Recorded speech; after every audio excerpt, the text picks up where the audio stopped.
guys, it's Stephanie, and I am a narcissistic abuse survivor. And today I am going to tell a little bit of my story.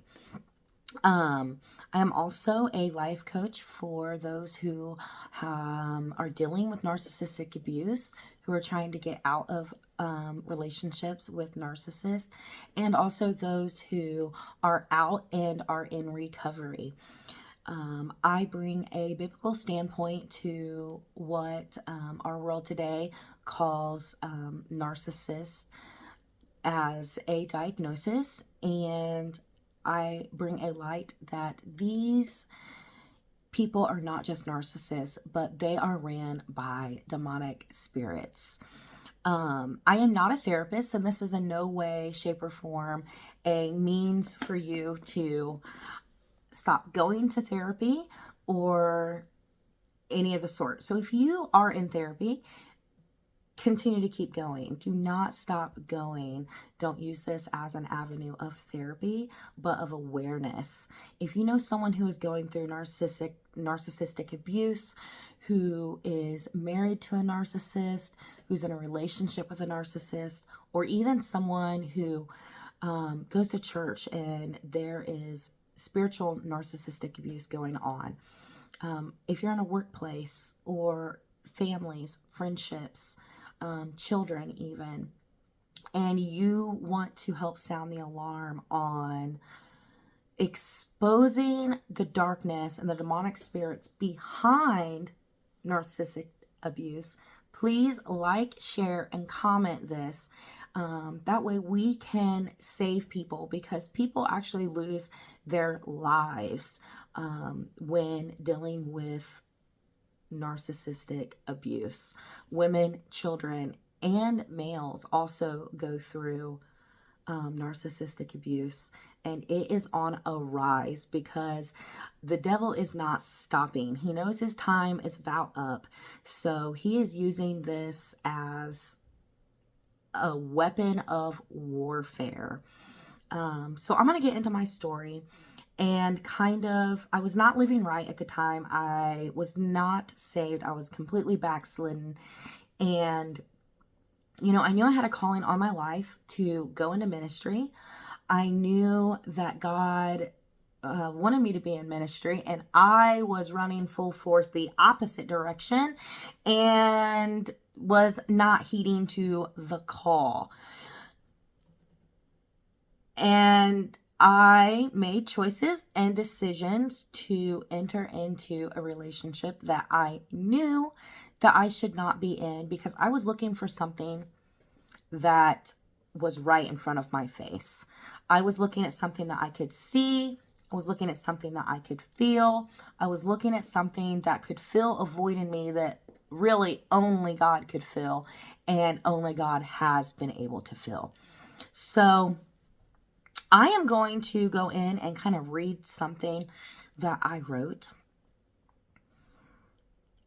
I'm currently working on writing a book, and this kind of just explains how things began and how I allowed the enemy to just walk right into my house and my home, and also into my children's lives, because I was not living right, and I did not and was not anywhere aware that,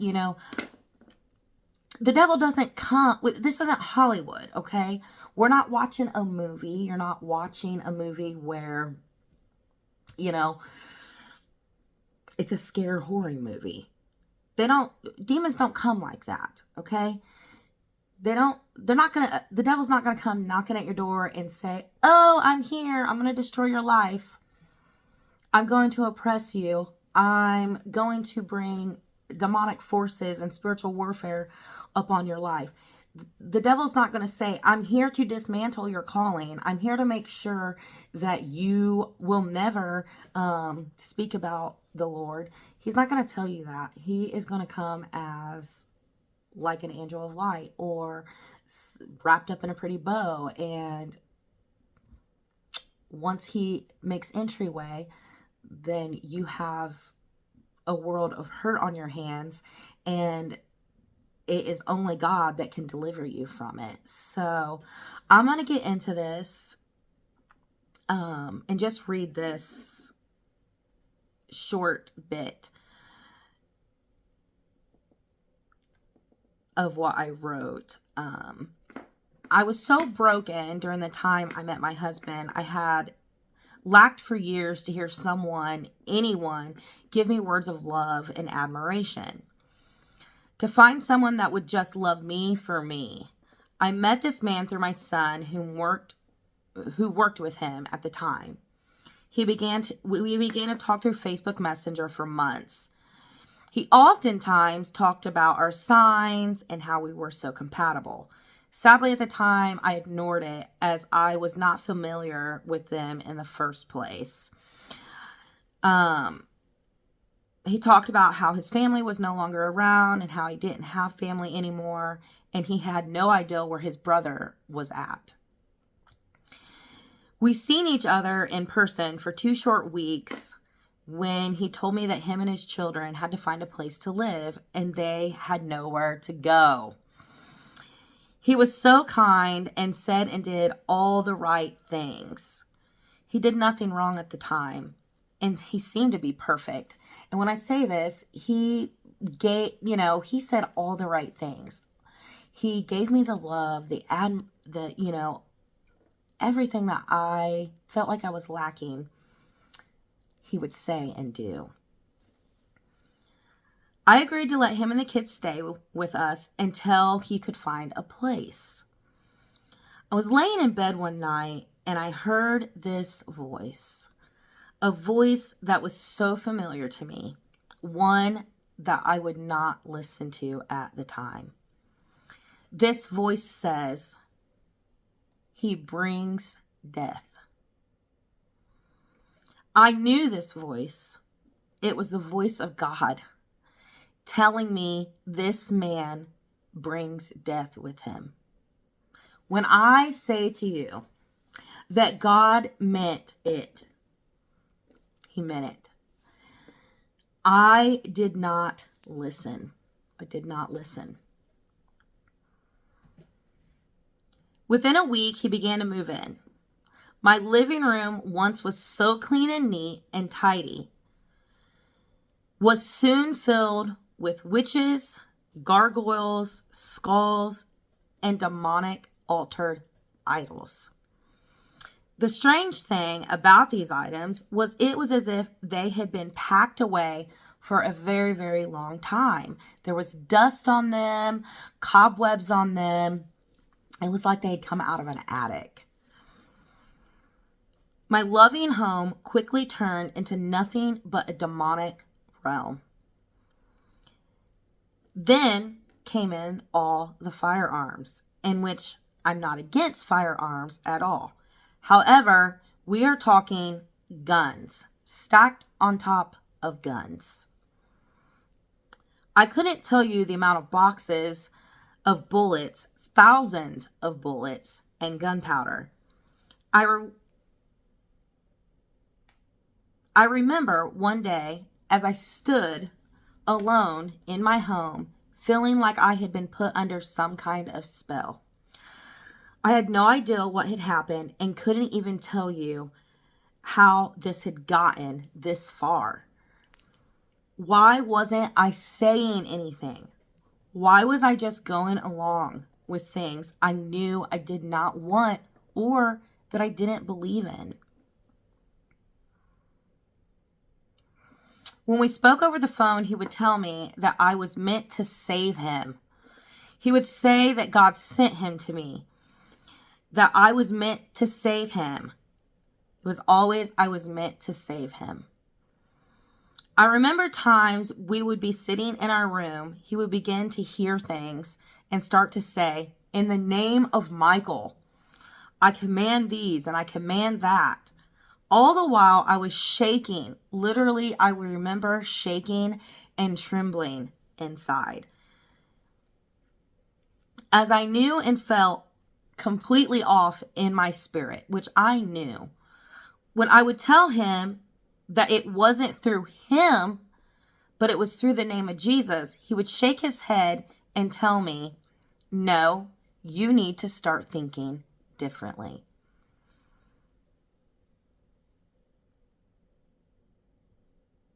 So what had happened was I was willing to leave my own belief in order to have what I thought was a tangible love, was something that I felt like I in my life, I was trying to find love and that relationship and the fulfillment that only God could give me. And so I would just, at the time I was like, I brushed off the fact that this man was living a very demonic witchcraft lifestyle. And I aligned myself with that lifestyle. I didn't know what that meant. I thought that, okay, he's separate from me. I don't have to believe what he believes. I didn't think, oh, well, God's not going to punish me, or God's not going to, which he doesn't punish us. But I thought to myself, it's not going to affect me because I don't believe it. It's not going to affect my home because I don't believe it. Well, little did I know that I came into agreement with witchcraft.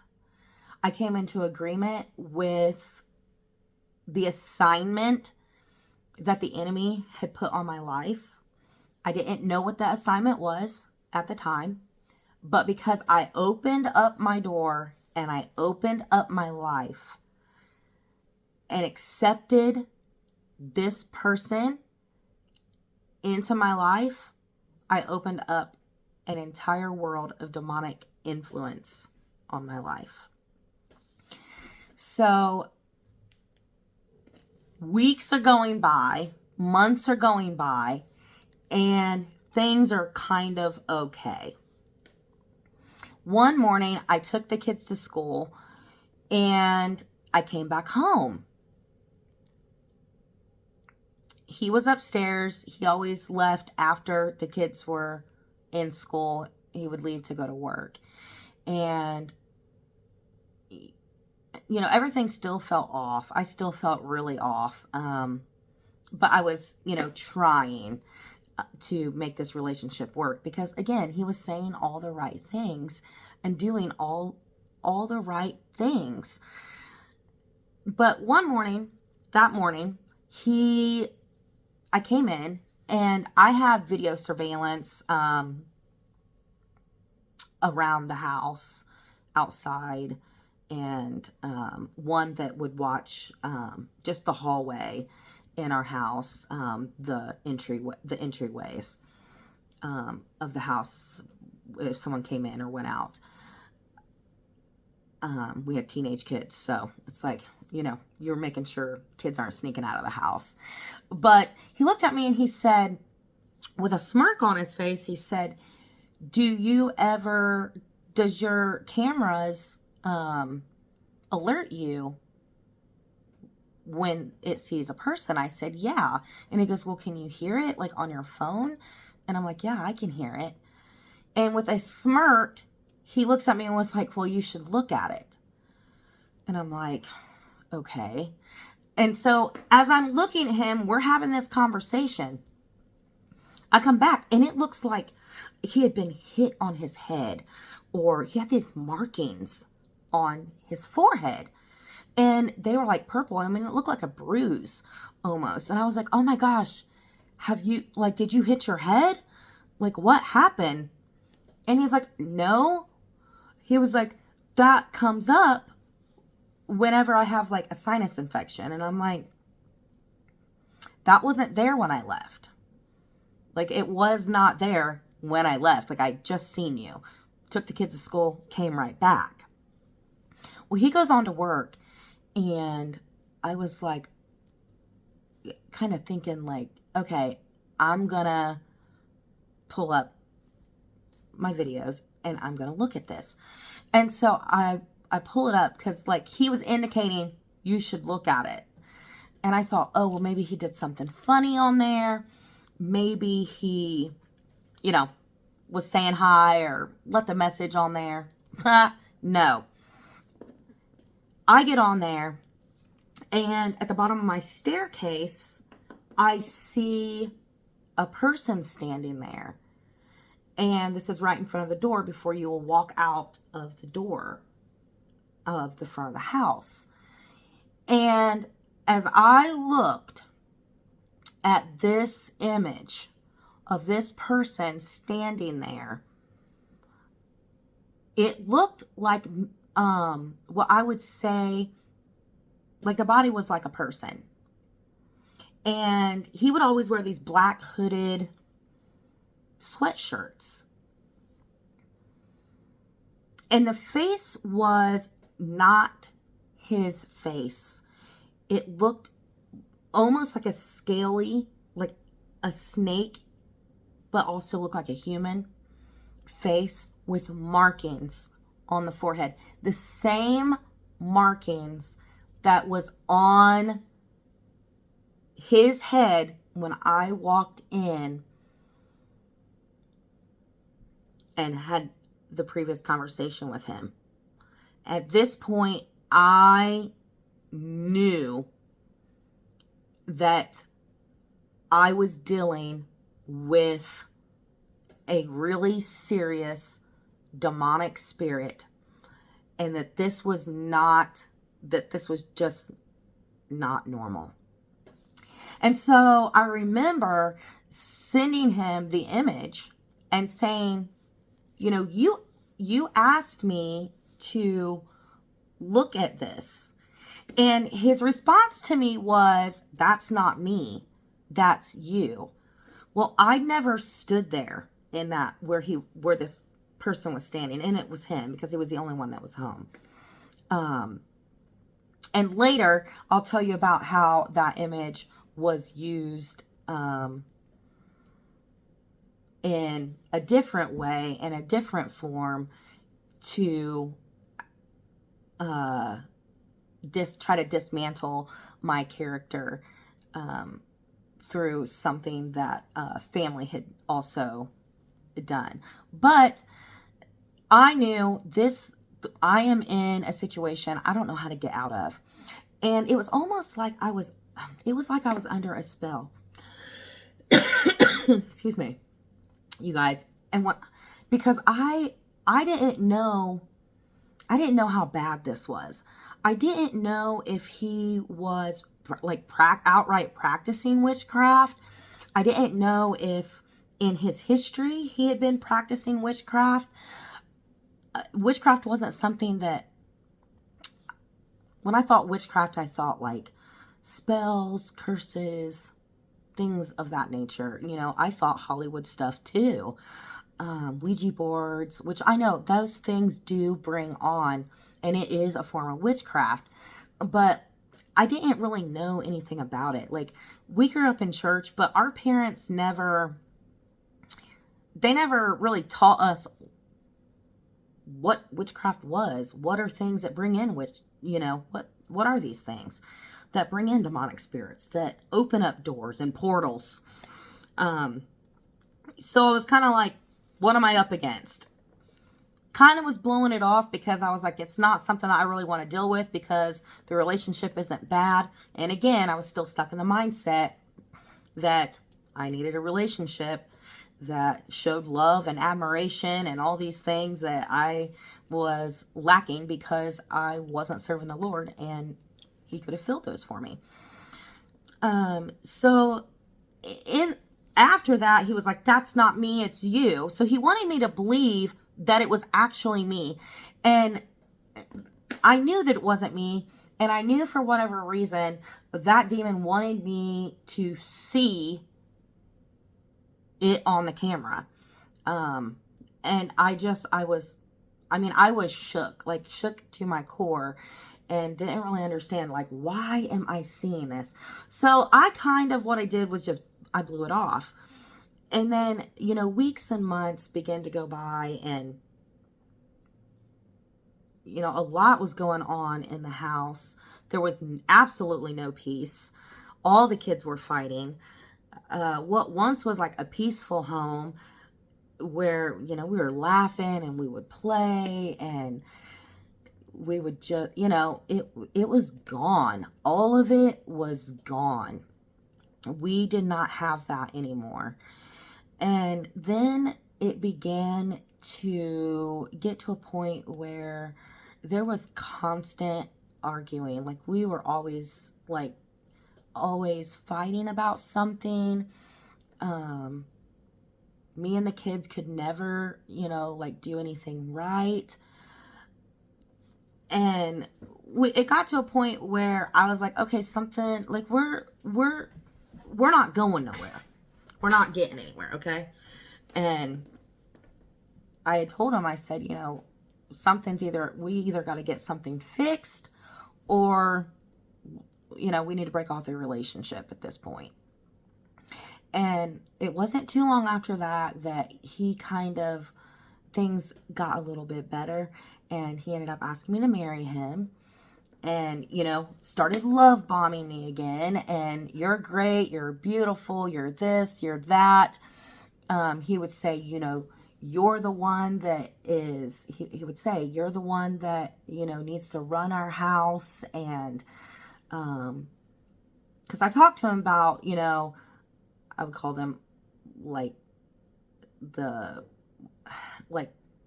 all the altar stuff that he brought in. I was like, that really bothers me. I don't want it in here anymore. And he was like, well, yeah, we'll get that out of the house. So that kind of made me feel better. And in a sense made me feel like he was like, didn't want it. And so then we began to talk, because he never asked me things about myself. And so then he began to be like, okay, well, I want to know everything about you.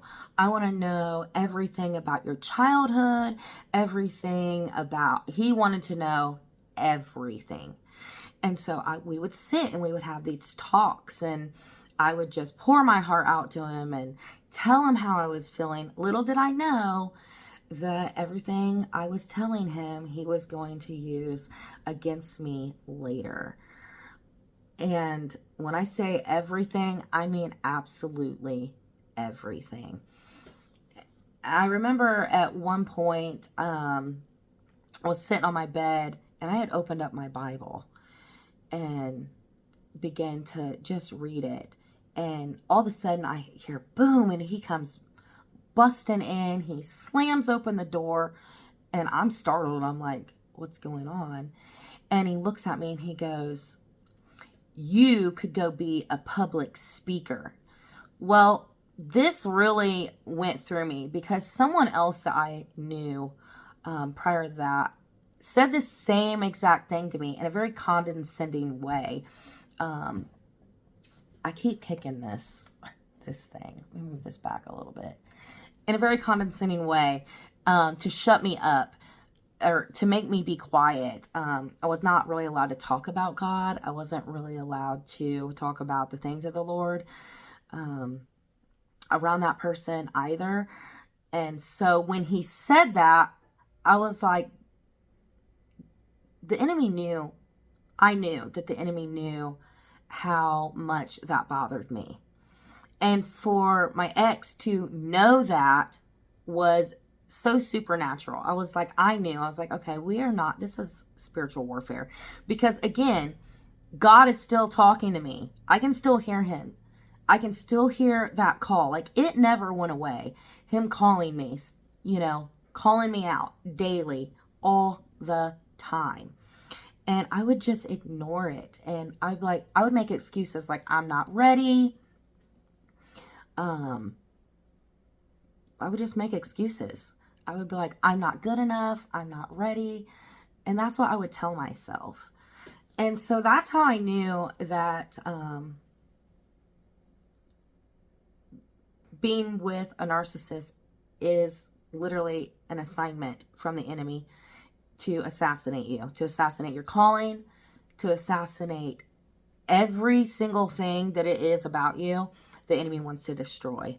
The Bible says that he is out to kill, steal, and destroy. So time goes on, and we would have conversations and be talking about things, and he would be like, you don't feel that way. You don't feel that way. If we would have conversations about, if he say he did something wrong or did something that he wasn't supposed to, or get caught doing something or saying something that he wasn't supposed to do or say, he would get extremely angry. And I don't know if anybody has ever, which I'm sure you have, if you've dealt with a narcissist, you've seen the black eyes. The empty black eyes. And I don't mean their pupils are dilated. I mean, they're full on black eyes. They turn into, I would literally call it shape shifting. They turn into somebody that they are not. At that point, you are no longer talking to the person. You're talking to a demon. You are talking to a demon, not the person anymore. They full on manifest into something that you do not know. You're like, that's not my husband, that's not my wife, that's not my friend, my coworker, that's not my pastor, because yes, there are narcissistic pastors and narcissistic spiritual leaders. We'll get into that a different day. But it was like whenever something came across that he did not like, or that didn't go with his agenda or with his plan or with his thought, all of a sudden he would snap and begin to manifest this personality that was so strong and so controlling, so mind controlling, that I did not have the ability to think for myself. It would jump on me with so many words of criticism, so many words of what I wasn't, to a point where, I mean, I couldn't think. It was like I was in a brain fog, or like the spell had cast back over me again, and I was not able to use my own mind to be able to tell what had happened, what the situation was. Narcissists are masters at word twisting. They will twist your words. If I said something, he would twist it up and say that I said something else. If I had confronted him and said, hey, you said this to me and I didn't like it, he would twist it up and say, no, you said it. Narcissists are accusers. They will accuse you of their own actions. I'm out of cough drops. They will accuse you of their own actions. And before you know it, you come into agreement with who they say you are. You come up underneath the agreement of what Satan says you are. Not who God says you are. You come up underneath an agreement of what Satan says you are. Okay? You're no longer believing that you are worth anything. You don't believe that you're called anymore. You don't feel worthy to minister. You don't even feel worthy to be saved. You do not, this demonic spirit wants you to believe that you're unsavable. They want you to believe that you are not allowed to love God. They want you to believe that if you love God, you're never going to be able to do anything right to please him. So my spirit was broken That was the first thing that was broken. That's the first thing that the narcissist went for, was the breaking down of my spirit, the breaking down of my conscience, the breaking down of my ability to think clearly. And then came in the tiredness. This is how you know. These are symptoms, guys. These are symptoms that you are under severe demonic influence. Okay? These narcissists will cast a spell on you. And when you open up your life, you're coming into agreement with this. I cannot express that enough. You're coming into a full agreement with the demonic. The Bible tells us that we cannot drink of the cup of the Lord and of the cup of demons. We can't. So when you open up your life and you open up your door to a narcissist, and I know that I don't want you to feel like this is your fault. It's not. Because you did not foresee what the assignment was. You didn't foresee what the devil's plan was to destroy you. But I'm telling you this because if you're in this situation, you have to understand that you have to make a choice to remove yourself. Because 90% of the time, a narcissist is not going to change. They have no desire to change. They do not have any desire to love. They don't have any desire they want to see you hurt. You ever ask yourself, why is my narcissist laughing at me while I'm crying and broken? It is because your pain feeds the narcissist, and it feeds the narcissist demons. Seeing you in pain is the goal of the enemy.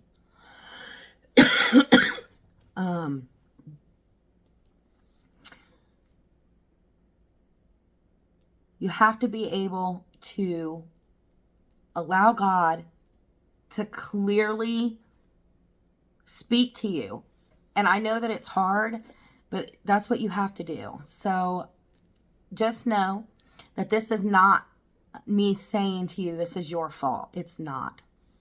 But we do come into alignment and agreement with the narcissist. And that's the main goal. That's the main goal of the narcissist, is they want you to believe what they think about you. They want you to believe that you are a nothing and a nobody. They want you to believe that you are the cause of everything that goes wrong in their life. That you're the cause of everything that goes wrong in their marriage. That you're the cause of everything that goes wrong with their children. Anything and everything. You're the cause, and that's what they want you to believe. Those are lies. Okay? They're lies. So as I'm going through this and going through, being spiritually attacked, mentally, physically, there were times when I wasn't even allowed to sleep. And when I say I wasn't allowed to sleep, if I would go to sleep, I would get like a nudge. I was constantly having to be awake.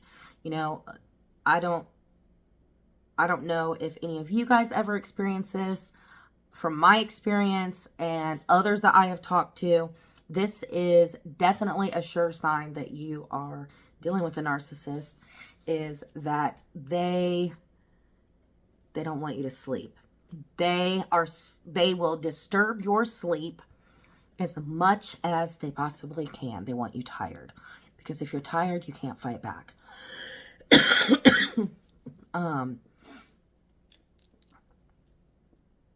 So that's another thing that I went through was just pure exhaustion. And again, I'm still going through this, and through all this, he still love bombing me. Doing little breadcrumbs where he's like, "Oh, I love you so much, and I'm so sorry I did this, and I'm so sorry I did that." So then we're getting ready to be married, and I knew I shouldn't have married him, but again, it's something tangible. You're so trauma bonded to them. You're so attached to the abuse, because they mold us into believing that we are the ones who are the problem, and they're the only ones that can love us.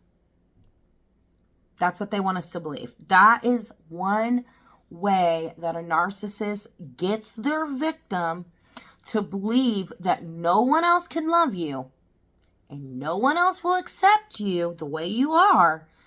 They want you to believe that you're this terrible person and that no one else wants you and that no one else loves you. Okay? That is a lie. I'm just telling you, it's a lie. But so that's kind of how he molded me. So I was like, okay, well, no one's going to love me, because how could I take this person that is so nice to me at times, a little bit of times at this point, but I was so trauma bonded. It's like Stockholm syndrome, where you love your abuser, because that is what the enemy wants. It's easy for him to, do this and then infiltrate everything in your life. So we ended up getting married, and within 2 weeks, he left for like a whole week. Left his kids. No one knew where he was. Couldn't find him. No one was able to contact him. You couldn't contact his work. You just couldn't contact him. Well, anyways, he ended up showing back up. And I'm like, what happened? Where have you been? What's going on? And it was, oh, well, I was overwhelmed. The marriage has overwhelmed me. You're now my wife, and now you're overwhelming me. And I'm thinking to myself, oh my gosh, we just got married. And I knew in my mind, I was like, man, I've not really said anything. Because at this point, when you're with a narcissist, you're too scared to say anything. You literally walk around and you don't say nothing. You're just thinking in your head, don't say nothing, put on a smile. Do I smile? If I smile, then that means, something could be going wrong. And that's just how you end up thinking and feeling. You begin to have a very warped mind of what is real and what's not real. So you end up, just not even being able to think accurately. Like I said, you're always in that brain fog. So anyways, he ended up coming back, and I was like, okay, well, kind of brush that under the rug. And at this point, I was like, okay, I'm, still feeling lonely. At this point, I'm questioning my reality. I'm questioning who I am. I'm questioning everything. I am questioning everything silently. I knew that I couldn't talk to him because I could not give him any more ammunition to tear me down anymore. I was so broken. My body felt broken. I was feeling just sick. I was sick in my body all the time. But at this point, I was like, okay. And I sat down and had a conversation with him, and I said, listen, it's time for me to turn my life over. And I am going to go to church, and I want to get my life, in order. And I was constantly hearing, when I say I was hearing God's voice, it was a very soft, loving voice. Because all I was used to was chaos. The chaos of everything that he was saying, everything that he was doing, the reality of what I was living in. And he was like, oh, okay. And it was like overnight, he was all of a sudden a Christian. And we ended up starting going to church. And it was, I would say, a couple of months. And I was full force, like, in this. I had completely turned my life over and was like, this is what we're doing. This is the way I'm going. You know, let's get our family together. Let's, you know, do this. And I was having a really bad spiritual battle with that. I remember one night I was sleeping and I woke up and there was a man that I thought was a man. It was a demon standing at the end of my bed. And I mean, I'm sitting straight up looking at this and I'm just praying and I'm like, Lord.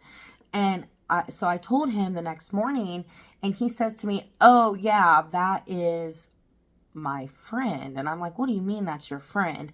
And this is when everything began to open up about what he was into, the things that he had been doing through his life and still currently was doing. Little did I know, I did not even know that he was doing this stuff. And I said, what do you mean it was your friend? And he was like, well, I do this, what did he call it? Astro, where you leave your body and you go somewhere else. And he was like, me and my friend have been doing this for years. And he wanted to approve of you. And I'm like, what? And so like 2 days later, I had overheard a phone conversation that he was having that he did not know that I had overheard. And he was talking to this so-called friend that I had never even heard of, met, or didn't even know existed. And he was like, yeah, you know, she's seen you. And he was talking about this whole thing. So he had been discussing this with this person about this demonic approval of me being his wife. And that is when I was like, I was like, okay, because I worked at home and he was still working and he worked a lot. So he was gone like 12, 13, 14 hours a day. And I was like, okay, enough is enough. And I was like, Lord, I had to begin to renounce because he was not changing, you guys. I talked to him about, you know, the witchcraft that he was doing, because it is witchcraft. It was witchcraft. And I was smack dab in the middle of it. I was married to it. The Bible says you become one. Okay. And so at this point, I was like, he's not changing. Things began to get physical. When you turn your life over to Christ and you begin to start living and walking with the Lord, you will notice that if you are married to a narcissist or with one, this throws them into almost like a downward spiral, because these demons do not want you to do that. That's their mere assignment. Their assignment is to keep you from being a prophet, being a minister, being, you know, spreading the gospel. The devil doesn't want anything to do with that. And so it makes these demons mad. So this narcissist is going to turn into a full-on monster. And that is exactly what happened. I began to pray countlessly, 8 hours a day, I would say, reading, praying. I did not care. It is exactly what I needed. I had to, you know, I began to renounce the agreement that I had made. I had to renounce allowing the witchcraft and the sorcery into my life. I had to forgive myself. I'd ask God to forgive me. I had to ask God to deliver me and obtain deliverance, my own self, from the demons that I had allowed in my own life by accepting these things, by accepting the things that the enemy was saying over me and speaking over me. I had to ask God to forgive me. And when I did that, and God began to break all that off of me and deliver me from that, that is when things began to get physical. Because at this point, the devil wasn't able to get to me spiritually anymore. And that's where he wanted me to be spiritually dead, so that I would not speak about the Lord, and so that I wouldn't walk in my calling. Because the minute I walk in my calling, people are going to be saved. We're going to be bringing people to Christ. He doesn't want you to do that. So these narcissists that are full on demonized will try to take you out. And that's exactly what he did. There was a point in my life where he would get so angry, he put me in the hospital, broke my back. I had become so sick. This was prior to me getting saved, but I had become so sick that they did blood work on me once, my doctor, because my hair was falling out. I would have hives all over my body. They thought my blood work once was so bad, they believed that I had leukemia. I mean, it was really, really bad. And it took me getting my life right, getting deliverance, and praying that God give me a way out, for him to show me a way out. And through that, the narcissist, and even in your life, does not want to be and does not want anything to do with God. The devil doesn't love God, okay? The devil's never going to love God. Now, does the narcissist have a will? Yes. They can ask to be delivered. But again, keep in mind that the devil is never going to love God, ever. So a lot of the times, do you see a narcissist change or be delivered? No.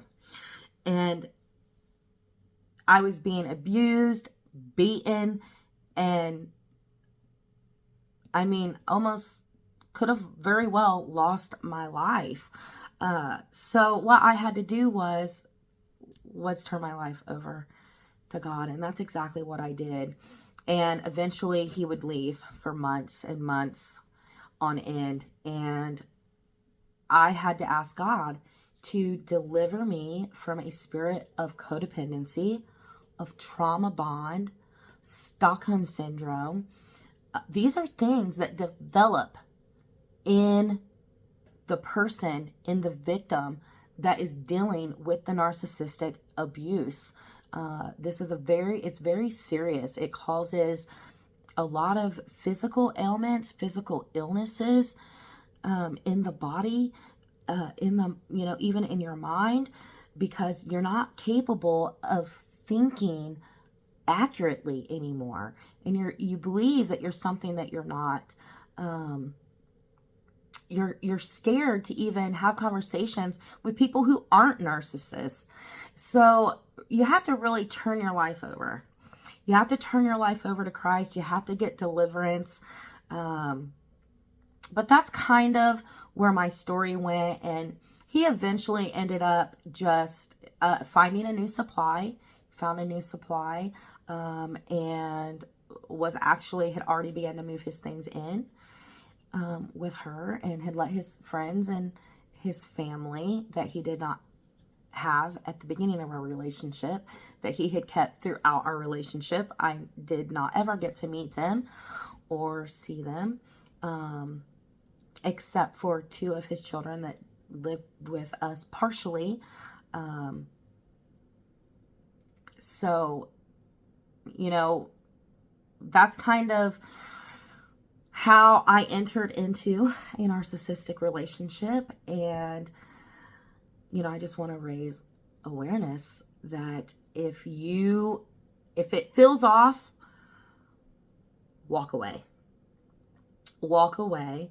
And, you need to have your life first and foremost before seeking any relationship. You need to have a relationship with Christ first. You need to have a relationship with Jesus before any relationship at all. And you also need to have a spirit of discernment. Ask God for a spirit of discernment, for him to teach you how to have a spirit of discernment where you can discern these spirits, because they're very sly, they're very witty, they're very charming and amusing, and they have charisma. And like I said, the devil will evaluate you. He'll evaluate your needs, wants, and desires, and he'll bring them to you in the form of a narcissist. And before you know it, you will be underneath the spell of a Jezebel. You'll be underneath, these witches and warlocks. And before you know it, you're going to be practicing this stuff by submitting your own mind and your heart to something that God never called you to be. Okay? He loves you, and he cherishes you, and he has a bigger, better calling for your life than being abused by a narcissist. And I want you to know that there is hope. There is hope in Jesus. There is hope in getting out. I want you to know that if you need help, if you need to talk to somebody, if you need resources or encouragement, that I am here. You can talk to me. You're never alone. You are not alone, and you are not crazy if you believe that you are fighting something supernatural and demonic that in today's society is diagnosed as narcissism. So I hope that this kind of raises awareness to those people who may be dealing with narcissistic abuse or who are recovering. And I hope that if you enjoyed this, you guys like and share and comment, and share with your friends, share with your family. We need to sound the alarm on narcissistic abuse, and we need to sound the alarm on what narcissistic abuse looks like and the demonic forces and supernatural warfare that is behind it. I will go deeper into some stories later on. And also, I will have a book coming out that you guys will be able to purchase and read. And it goes in depth and has scripture supporting the traits and demonic spirits that come with the narcissist. So I hope you guys have a great weekend. And I will chat and do another video soon. If you're watching this, please hit rewatch. I unfortunately cannot go live yet in YouTube. Let's get those subscribers up. And again, like, comment, and share. And enjoy your afternoon.